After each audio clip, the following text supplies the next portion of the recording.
The world was certainly watching this historic election. NBC News chief foreign correspondent Richard Engel is here. You've been talking to sources. We were talking. You call this the biggest story in the world. Oh, it absolutely is. I spoke to multiple sources across Europe, across the Middle East. This is the only thing they are talking about. And people are very divided.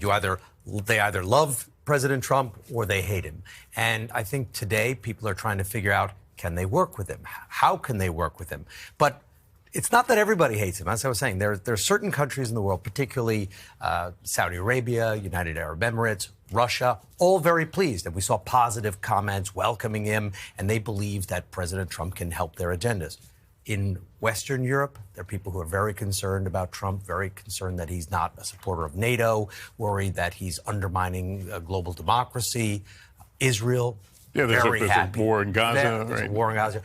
Prime Minister Netanyahu, effusive in his comments. He's very excited that President Trump has arrived. So I think you're seeing this duality where you have certain part of the world think that he's a disaster, that he's going to bring this country down and bring the world with him, and other countries that believe that he's transactional, that they've worked with him in the past, and that they can make money together. I know there was concern about Ukraine, what the U.S. commitment would be there, and in general, in Europe, NATO.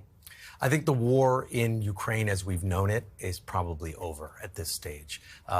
President Trump has made it very clear that he's not going to continue the same policy of Ukraine. He is not going to continue sending tens of billions of dollars every several months to keep funding the war.